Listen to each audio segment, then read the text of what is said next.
Hello everyone, this is Vishal here. कैसे हैं आप लोग? And welcome to my channel that is V Shiksha. हम लोग पढ़ रहे हैं 5 किंगडम क्लासिफिकेशन या फिर diversity in living organism. CBSE के बच्चे diversity in living organism chapter बोल सकते हैं और आईसीएसई के बच्चे इसे 5 किंगडम क्लासिफिकेशन कह सकते हैं। तो जैसा कि मैंने लास्ट वीडियो में कहा था कि हम लोग रिवीजन करते हैं एक बार कि लास्ट वीडियोस में हम लोगों ने क्या किया और उसके बाद फिर हम लोग आगे बढ़ेंगे। एक क्विक रिकॉल कर लेते हैं जल्दी से।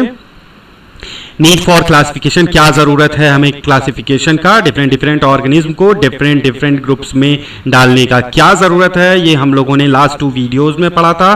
साथ ही साथ कुछ इंट्रोडक्शन देखा था। कौन थे हमारे father of taxonomy, that is Carolus Linnaeus.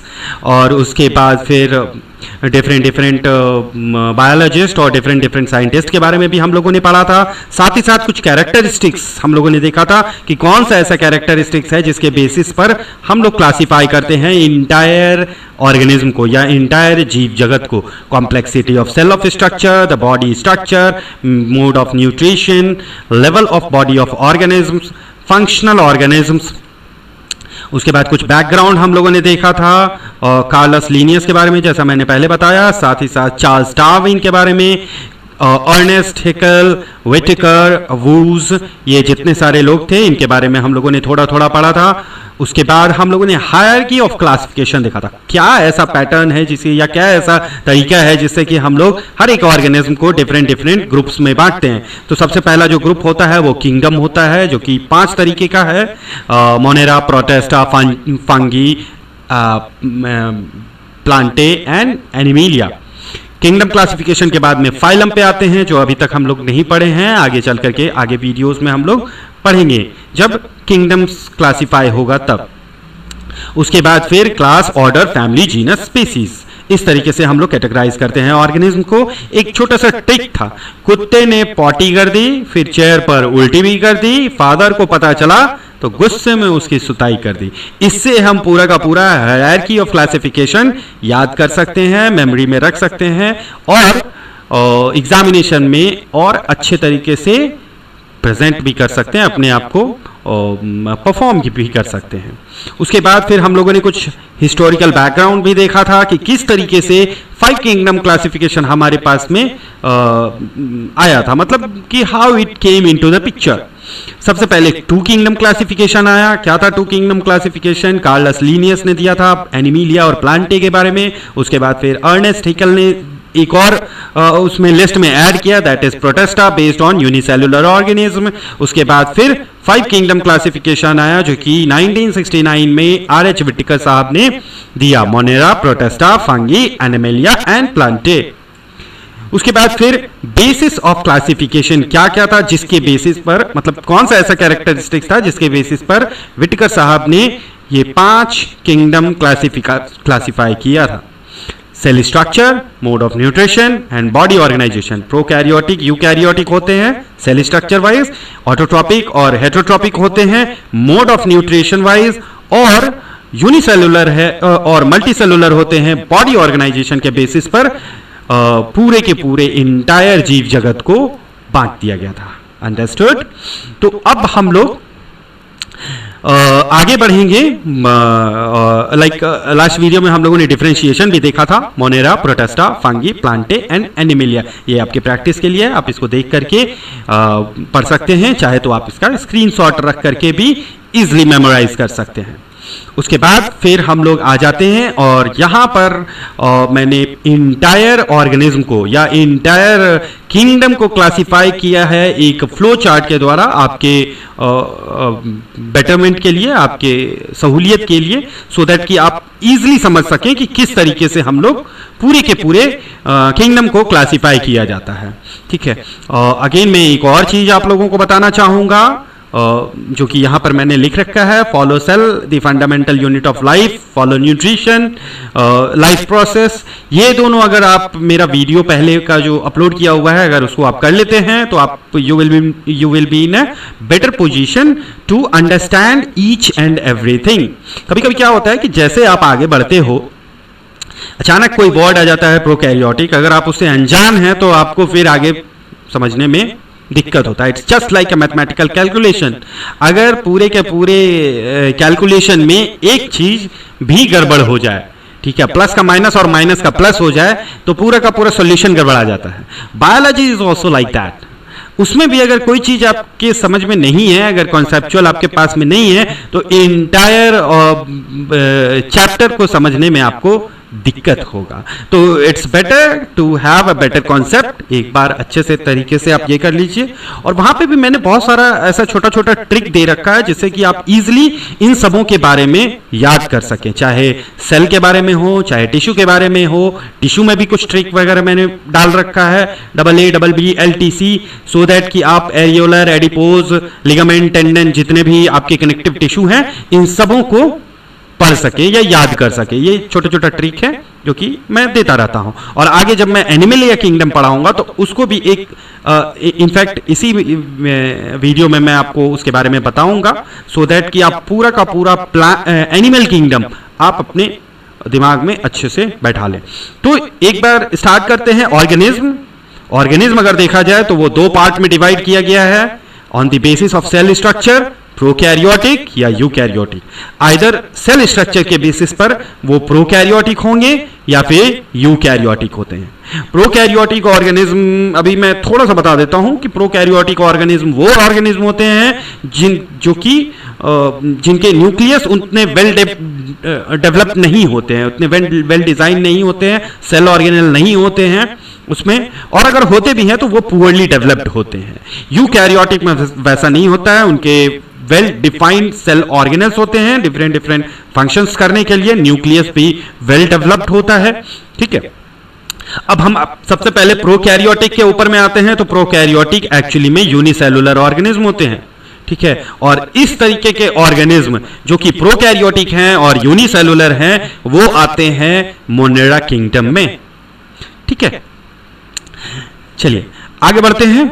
Is it okay for all student? अगर आपको कोई भी चीज समझ में नहीं आए, अगर आपको कोई चीज समझने में तकलीफ हो या दिक्कत हो, तो आप कमेंट बॉक्स में एक बार लिख सकते हैं, सो दैट कि मैं आपको और अच्छे तरीके से समझा सकूं। मैं कहने का मतलब कि अगर आपको लगता है कि किसी तरह का कोई दिक्कत है समझने में या मेरे पढ़ाने के तरीके में, तो प्लीज आप मुझे उसके बारे में बताइए।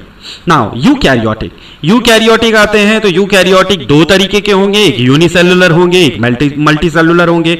मतलब कि सिंगल सेल से बने हुए होंगे ऑर्गेनिज्म या फिर बहुत सारे सेल से बने हुए रहेंगे ऑर्गेनिज्म, ठीक है। तो सबसे पहले हम यूनिसेलुलर को देखते हैं। तो यूनिसेलुलर ऑर्गेनिज्म जो कि होते हैं, जो यूकैरियोटिक हैं और यूनिसेलुलर हैं, वो प्रोटेस्टा में आते हैं। मतलब वैसे ऑर्गेनिज्म जो कि यूकैरियोटिक हैं और यूनिसेलुलर हैं, वो प्रोटेस्टा ग्रुप में आ जाते हैं। अब हम मल्टी सेलुलर का बात करते हैं। तो multicellular is again divided into two parts, with cell wall और विदाउट सेल वॉल।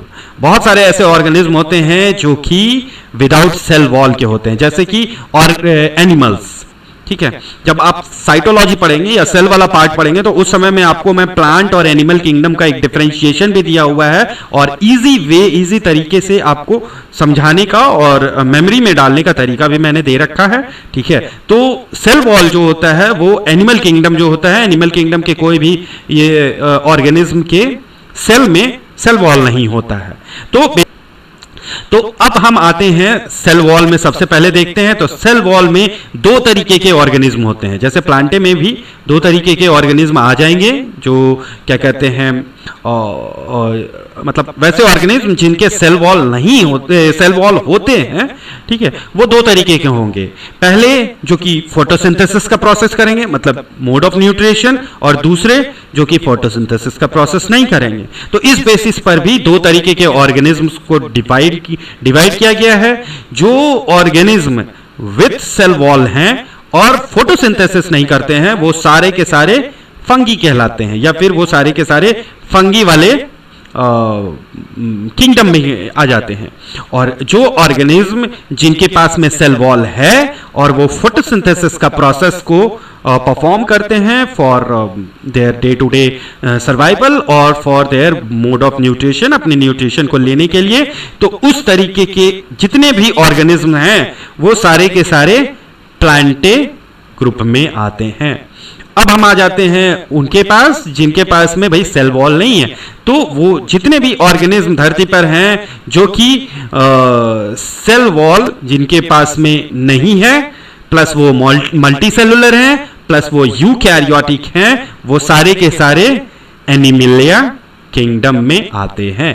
प्लांटे का भी उसी तरह है। प्लांटे जो कि फोटोसिंथेसिस करते हैं, जिनके पास में सेल वॉल है, जो कि मल्टी सेलुलर हैं और यूकैरियोटिक हैं, वो सारे के सारे प्लांटे ग्रुप में आ जाते हैं। और वैसे ऑर्गेनिज्म जो कि फोटोसिंथेसिस का प्रोसेस नहीं करते हैं, उनके पास में सेल वॉल है, वो मल्टी सेलुलर हैं, यूकैरियोटिक हैं, वो सारे के सारे फंगी कहलाते हैं। ठीक है, आई थिंक फ्रेंड्स यहां से आपको और अच्छे तरीके से समझने में ये किस तरीके से ग्रुप हुआ है, ये टैक्सोनॉमी का तरीका क्या है, जो प्रोसेस है वो आप लोगों को समझ में आ गया होगा कि कैसे हम इंटायर प्लैनेट के ऑर्गेनिज्म को कैटेगराइज करते हैं या क्लासिफाई करते हैं इनटू वेरियस ग्रुप्स। अब हम लोग आ जाते हैं most important part, that is, या इनफैक्ट हम लोग पढ़ेंगे सबसे पहले एनिमिलिया किंगडम, और एनिमिलिया किंगडम के बारे में ही हम लोग आगे चल करके डिफाइन करेंगे। और एनिमिलिया किंगडम में कितने फाइलम होते हैं और कितने क्या कहते हैं ऑर्डर होते हैं या क्लास होते हैं, वो हम लोग आगे चल करके पढ़ेंगे। बट फर्स्ट ऑफ ऑल, जो कि मैंने पहले भी डिफाइन किया था कि हम लोग एनिमिलिया किंगडम से शुरू करेंगे, तो here is that question 2, briefly explain kingdom Animalia. Animalia kingdom को आप ब्रीफली एक्सप्लेन कीजिए। तो एक्सप्लेन करने के लिए आप अपना लैंग्वेज यूज कर कीजिएगा, किस तरीके से करना है। ठीक है, मैं सिर्फ आपको पॉइंट्स दूंगा, मैं सिर्फ आपको समझ दूंगा और याद करने का तरीका दूंगा, बाकी आपको परफॉर्म खुद ही करना है। ठीक है, चलिए। तो animals are the organisms which are eukaryotic, multicellular, heterotrophic and their cells do not have cell wall, जो कि हम लोगों ने प्रीवियस स्लाइड्स में दे रखा था। तो उस तरीके के ऑर्गेनिज्म जो होते हैं वो एनिमिलिया किंगडम वाले दिस किंगडम को बिलोंग करते हैं या एनिमिलिया किंगडम के ग्रुप में आ जाते हैं। All the animals are classified into different groups and subgroups। अब जितने भी ऑर्गेनिज्म हैं, जितने भी एनिमल है, चाहे टाइगर हो, चाहे होमोसेपियंस हो, चाहे मंकी हो, रैट हो, कैट हो, बैट हो, जो भी हो, वो डिफरेंट सब ग्रुप्स में बांटे जाते हैं।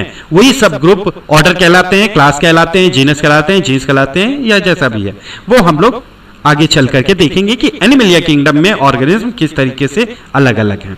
In details there are total 11 different type of phylum in the kingdom Animalia.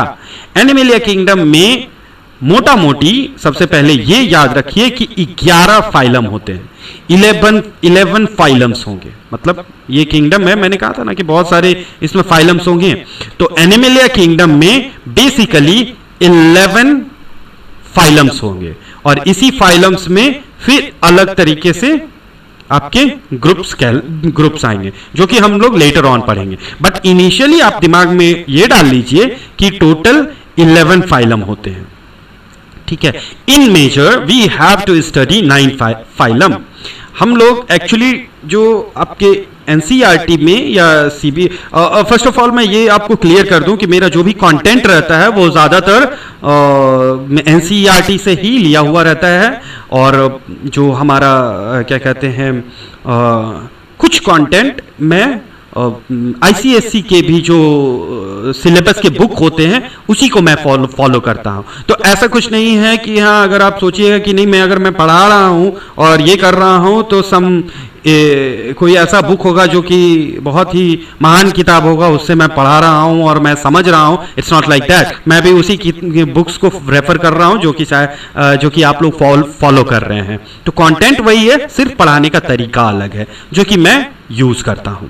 ठीक है, तो एनसीईआरटी में अगर देखा जाए तो टोटल 9 फाइलम्स आप लोगों को पढ़ना है। बट मैं आपको जानकारी पूरा का पूरा 11 फाइलम्स के बारे में बताऊंगा। हार्डली ही थोड़ा बहुत डिफरेंस है, ज्यादा का डिफरेंस नहीं है। जो 2 अलग से फाइलम मैंने जोड़े हैं उसमें ज्यादा का डिफरेंसेस नहीं है। You will easily get to know, ठीक है, जब मैं फाइलम्स आपको पढ़ाऊंगा। चलिए, तो हम लोग सबसे पहले जो मैंने आपको बोला था वो ट्रिक जो कि आप यूज करेंगे पूरे के पूरे 11 फाइलम्स को मेमोराइज करने के लिए। आपको बस एक स्टोरी लाइन तैयारी करनी होगी, मतलब कि एक स्टोरी आपको समझनी होंगी या याद करनी होंगी, ज्यादा मुश्किल नहीं है, दिक्कत नहीं है। यहां मैंने ऑलरेडी दे रखा है वो स्टोरी। पेरिस के काउंट ने अपनी काउंटेस से कहा कि हमारा प्रिंस अरब के आमिर के साथ अजमेर जा रहा है, मां से कहो उन्हें इलायची का हलवा चखा दे। इट्स वेरी सिंपल, मैं एक बार फिर से आपके लिए रिपीट कर देता हूं। पेरिस के काउंट ने अपनी काउंटेस से कहा कि हमारा प्रिंस अरब के आमिर के साथ अजमेर जा रहा है, मां से कहो उन्हें इलायची का हलवा चखा दे। बस ये स्टोरी लाइन में पूरा का पूरा एनिमिलिया किंगडम आपको मेमोराइज हो जाएगा। कैसे? पेरिस पी से होता है, काउंट सी से होता है, काउंटेस सी से होता है, प्रिंस पी से ए मतलब अरब, आमिर, अजमेर, मां इलायची हलवा चखा दो। ठीक है, ये सबका फर्स्ट अल्फाबेट अगर देखिएगा तो उसी फर्स्ट अल्फाबेट से हमारा फाइलम जुड़ा हुआ है। लाइक टी से पॉरीफेरा, सी से निडेरिया और कोलेंटेराटा, निडेरिया को ही कोलेंटेराटा भी कहा जाता है।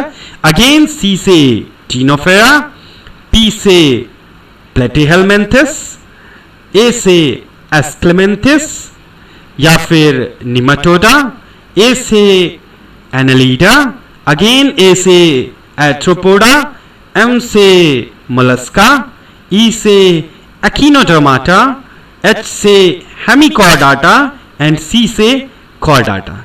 ये टोटल 11 फाइलम एकदम सीरीज में है, जैसे कि आपके एनसीईआरटी बुक में भी दिया होगा। ये कहीं से एक्चुअली चुराया हुआ नहीं है, डोंट थिंक कि हाँ ये कहीं से लिया गया होगा। ये मेरा खुद का बनाया हुआ है और मैं अक्सर अपने स्टूडेंट्स को समझाने के लिए ये ट्रिक यूज करता हूँ and it is really helpful. I think and I believe कि ये आप लोगों के लिए भी बहुत ही हेल्पफुल होगा। ट्रिक्स कैसा लगा ये जरूर आप लोग कमेंट बॉक्स में बताइएगा।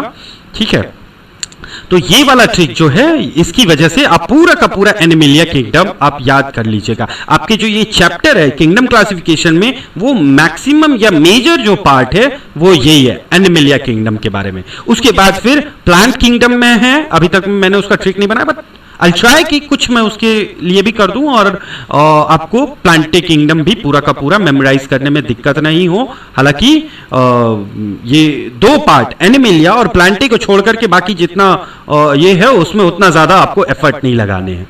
ठीक है, चलिए तो अब हम लोग आगे बढ़ते हैं और कुछ इंपॉर्टेंट वर्ड है, इस वर्ड को आपको याद करना जरूरी है। एक्चुअली जिस समय में आप पढ़ाई करते रहते हैं, पढ़ाई करते वक्त में जब ये वर्ड आ जाता है तो अगेन आप इसको समझने के लिए उस तक चले जाते हैं। तो मैंने क्या किया है कि ये वो सारे वर्ड जो थोड़े बहुत डिफिकल्ट होते हैं स्टूडेंट को कंफ्यूज करते हैं, वो वर्ड मैंने एक जगह पर ले रखा है। आप इसका स्क्रीनशॉट ले करके या कहीं पे भी लिख करके आप इसको समझ सकते हैं। एक बार ये सब समझ में आ गया तो आपको जितने भी फाइलम्स हैं उनको समझने में दिक्कत नहीं होगा। ठीक है, लाइक सबसे पहला है कॉइलोमेट। कॉइलोमेट उस तरीके के जानवर को कहा जाता है, उस तरीके के एनिमल्स को कहा जाता है जिनकी बॉडी कैविटी नहीं होती है। ठीक है, animals having no cavity are called coelomate. Now second is coelomate. Coelomate just इसका उल्टा है, मतलब एनिमल्स हैविंग बॉडी कैविटी। ठीक है, वो एनिमल्स जिनकी बॉडी कैविटी होती है। ठीक है, दूसरा होता है, तीसरा है आपका डाइप्लोब्लास्टिक, मतलब body is made up of 2 layer of cell, मतलब उनके जो सेल्स होंगे वो लेयर, जैसे हमारा भी सेल्स जो होता है, हमारा जो बॉडी होता है, हमारा भी body different type of cells में सेल से बना हुआ रहता है और डिफरेंट लेयर डिफरेंट जगह पर भी होते हैं। अगर आप मेरा टिश्यू वाला पार्ट देखेंगे तो you will get to know and you will easily understand that how many type of tissues are there and that tissue is made up of how many type of cells. ठीक है, conical elongated cells, elongated cell and apart from that columnar cell। इस तरीके के बहुत सारे ऐसे columnar tissue होते हैं जो कि कॉलम लाइक स्ट्रक्चर के सेल से बने हुए रहते हैं। कुछ ऐसे भी टिश्यूज होते हैं जो कि सीलिया लाइक स्ट्रक्चर भी रहता है उसमें। तो उसी तरीके से बहुत सारे ऐसे ऑर्गेनिज्म होते हैं जो कि सिर्फ दो तरीके के लेयर से ही बने हुए रहते हैं। The body is made up of 2 layer of cells. उस तरीके के ऑर्गेनिज्म्स को हम डाइप्लोब्लास्टिक्स भी कह सकते हैं, मतलब कि उनकी बॉडी डाइप्लोब्लास्टिक्स है। Triploblastic body is made up of 3 layer of cells, मतलब उनके जो सेल्स हैं वो 3 लेयर ऑफ सेल्स से बने हुए रहेंगे। उसके बाद फिर radial symmetry, symmetry about central axis. Central axis कहने का मतलब कि मान लीजिए कोई ऑर्गेनिज्म है जो कि इस तरीके का बना हुआ है और उसको अगर हम बीच से काटते हैं इस तरह से एक्सिस से, तो रेडियल सिमेट्रिक का मतलब होता है कि वो रेडियस वाइज अगर उसको काटा जाए तो वो दोनों तरफ बराबर होगा। They will be symmetrical from radial, ठीक है। तो ये इसको कहते हैं रेडियल सिमेट्रिक। दूसरा एक और होता है bye radial symmetric. Actually bye radial symmetric का भी वही मतलब होता है कि अगर हम किसी चीज को ऐसे करके काटा जाए तो उसको क्या कहते हैं, ये वाला पार्ट और ये वाला पार्ट दोनों सिमेट्रिकल होगा एक दूसरे के। लेकिन इन दोनों में डिफरेंस है। रेडियल सिमेट्रिक और बाय रेडियल सिमेट्रिक में डिफरेंस ये है कि अगर मान लीजिए कि कोई ऑर्गेनिज्म है उसको रेडियली काटा जाए तो वो सिर्फ एक ही बार कटेगा तो ये दोनों सिमेट्रिक हो जाएगा। लेकिन अगर मान लीजिए कि ये वाले पार्ट को अगर काट दिया जाए तो ये और ये सिमेट्रिक नहीं होगा। जबकि बाय रेडियल सिमेट्रिक में क्या होता है कि उस ऑर्गेनिज्म को अगर मान लीजिए कि किसी भी तरीके से काटा जाए, चाहे आप इधर से काटिए, चाहे आप इधर से काटिए, चाहे आप इधर से काटिए, जैसे भी काटिए वो आपका इक्वल पार्ट होगा। मतलब कि अगर जैसे ये वाला सर्कल की तरह है, आप इसको ऐसे काटिएगा तो ये आपका क्या कहते हैं, इधर वाला पार्ट और इधर वाला पार्ट सेम होगा। अगर मान लीजिए कि आप इसको इस तरीके से अगर काट देते हैं तो ये वाला पार्ट और ये वाला पार्ट भी सेम होगा। अगर आप उसको इस तरीके से अगर काटते हैं ऐसे करके तो भी ये वाला पार्ट और ये वाला पार्ट सिमेट्रिक होगा। अगर मान लीजिए कि आप इसको इस तरीके से काटते हैं तो ये वाला पार्ट और ये वाला पार्ट सिमेट्रिकल होगा। मतलब यहाँ पर दिख नहीं रहा है बट एक्चुअली मैं एक बार ये कर देता हूँ। बहुत लोग विजुअलिस्ट भी होते हैं, बहुत सारे स्टूडेंट्स, ठीक है, जैसा देखते हैं वैसा ही समझते हैं। तो यस, अगर इस तरीके से काटा जाए तो ये वाला पार्ट और ये वाला पार्ट सिमेट्रिकल होगा, एग्जैक्टली सेम होगा। उसको कहते हैं बायरेडियल सिमेट्रिक। उसके बाद होते हैं bilateral symmetric, the property of being divisible into symmetrical halves on either side of unique plane. मतलब जैसे कि हमारे कोई ऑर्गेनिज्म है उसको अगर लिटरली काटा जाए, ठीक है, इधर से, तो इसका और इसका वाला पार्ट सेम रहेगा, ठीक है, इसके अलावा और कुछ नहीं होगा। जैसे कि ह्यूमन बीइंग है, ठीक है, क्या कहते हैं, उसको अगर ऊपर से नीचे तक काटा जाए तो वो एक तरफ आंख, एक तरफ हाथ, एक तरफ ये, मतलब कि सेम जैसा लेफ्ट साइड का होगा वैसा राइट साइड का भी होगा। तो उस तरीके के ऑर्गेनिज्म्स को हम बायलिटरल सिमेट्रिक कहते हैं। स्यूडोकोइलॉन, स्यूडोकोइलॉन क्या होता है? Body having no true cavity. Cavity तो होएगी उसमें लेकिन वो ट्रू कैविटी नहीं कहलाएगी। इसका कॉन्सेप्ट हम लोग आगे चल करके पढ़ेंगे। सेगमेंटेड, सेगमेंटेड क्या होता है? कंसिस्टिंग और डिवाइड इनटू सेगमेंट, मतलब खंडित होना, अलग अलग कट जाना, ठीक है, इसको कहते हैं, ये इस वर्ड का मतलब होता है डिवाइड होना या फिर कंसिस्टिंग ऑफ और divide into segment, different different segment में डिवाइड होना, ठीक है। चलिए, तो हम लोग कुछ और जगह पर देखते हैं। एक्सोस्केलेटन, एक्सोस्केलेटन का मतलब होता है वैसे प्राणी या वैसे ऑर्गेनिज्म जिनका स्केलेटन उनके शरीर के बाहर में बना हुआ रहता है।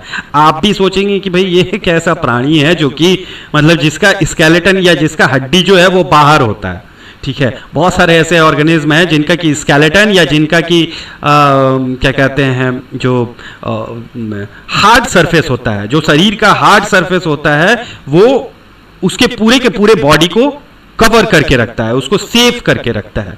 उस तरीके के चीज को कहते हैं एक्सोस्केलेटन। जैसे स्नेल होता है, घोंगा, घोंगा जो होता है उसका पूरा का पूरा बॉडी जो होता है एक टफ सरफेस के अंदर में रहता है, ठीक है, उसको उस तरीके के चीज को हम कहते हैं exoskeleton, hard covering who protect the whole body. Generally क्या होता है कि ऑर्गेनिज्म या ह्यूमन की टेंडेंसी होती है या फिर ह्यूमन के ब्रेन में खुद को लेकर के ही हर एक चीज को समझने का कोशिश करता है, बट ऐसा होना नहीं चाहिए। बहुत सारे ऐसे स्टूडेंट हैं जो कि समझते हैं कि हाँ भाई ठीक है, एक्सोस्केलेटन मतलब कि ऐसा कौन सा प्राणी होगा जो कि जिसका कि स्केलेटन बाहर होगा। वो इसलिए दूसरी तरफ नहीं सोच पाते हैं क्योंकि हर एक ऑर्गेनिज्म को वो ह्यूमन के साथ ही रिलेट करा करके समझने का कोशिश करते हैं। ठीक है, मतलब जैसे अगर मान लीजिए कि हम समझेंगे चलो मेरा स्केलेटन बाहर नहीं है, मेरे भाई का भी नहीं है, मेरी मम्मी का भी नहीं है, मेरे पापा का भी नहीं है, किसी का नहीं है, तो बेसिकली हम सोच किसके बारे में, सिर्फ ह्यूमंस के बारे में सोच रहे हैं, अदर ऑर्गेनिज्म के बारे में नहीं सोच रहे हैं। ये बहुत सारे स्टूडेंट्स को के बारे में मैंने देखा, मतलब ऑब्जर्व किया है कि वो जनरली इस तरीके से सोचते हैं, तो उनको थोड़ा सा अलग हटाना पड़ता है कि नहीं, आउट ऑफ द बॉक्स आकर के आप थोड़ा सा सोचिए, then you will have the understandings of each and everything. ठीक है, तो अगर आप लोगों को भी ऐसा प्रॉब्लम है तो please get out of the box and उसके बाद फिर समझिए दुनिया को एक नए सिरे से, एक नए तरीके से, और पूरे ब्रेन को ओपन करके देखिए कि कितने तरीके के ऑर्गेनिज्म हो सकते हैं। अपने आप को अपने दिमाग से बाहर रख करके और उसके बाद फिर सोचिए क्या हो सकता है, क्या नहीं हो सकता है। Everything is possible in this world. चलिए नेक्स्ट आ जाते हैं हम लोग एंटीरियर, नियर द फ्रंट, सामने वाले के बाद में जो सबसे पहला आता है उसको कहते हैं एंटीरियर। वेंट्रल यानी connected with the under side of fish, जैसे फिश के अंदर साइड में जो होता है उसके पार्ट को वेंट्रल कहते हैं। Dorsoventrally flattened from back to the abdomen, पीछे से लेकर के आगे तक वो फ्लैटेंड है। ठीक है, पतला ऑर्गेनिज्म है। आप भी सोचेंगे भाई ऐसा भी ऑर्गेनिज्म जो कि एकदम पतला होता है? हाँ बिल्कुल होता है, ऐसे बहुत सारे ऑर्गेनिज्म हैं एक्वेटिक। हम लोगों ने बहुत सारे ऑर्गेनिज्म को अभी तक में देखा नहीं है, और इस चैप्टर में भी देखेंगे। और आप लोग से रिक्वेस्ट है कि टाइम टू टाइम हर एक ऑर्गेनिज्म को अच्छे तरीके से ऑब्जर्व करने का कोशिश कीजिए। ठीक है, saprophyte organisms lived on DK of other organism, मतलब वैसे ऑर्गेनिज्म होते हैं जो कि दूसरे ऑर्गेनिज्म के डीके पे या उसके जो मरने के बाद या जो डिकम्पोज हो जाता है कोई भी चीज, तो उसके ऊपर में जब सरवाइव करता है तो उस तरीके के ऑर्गेनिज्म को हम सेप्रोफाइटिक ऑर्गेनिज्म कहते हैं।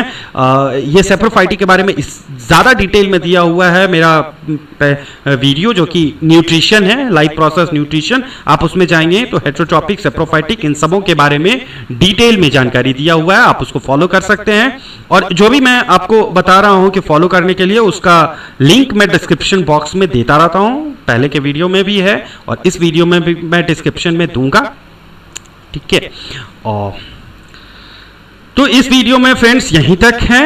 हम लोग आगे डिटेल वे में डिटेल एनालाइज करेंगे पूरे के पूरे एनिमलिया किंगडम के हर एक फाइलम को एक एक करके पढ़ेंगे और कुछ इजी वे और इंटरेस्टिंग तरीका भी लेकर के आएंगे कि हर एक चीज को आप इजीली मेमोराइज कर सके, याद कर सके। साथ ही साथ मैं हर एक जो भी फाइलम आपको पढ़ाऊंगा उसमें उससे रिलेटेड ऑर्गेनिज्म का कुछ अच्छा पिक्चर भी दे दूंगा, सो दैट कि आपको समझने में ज्यादा आसानी हो।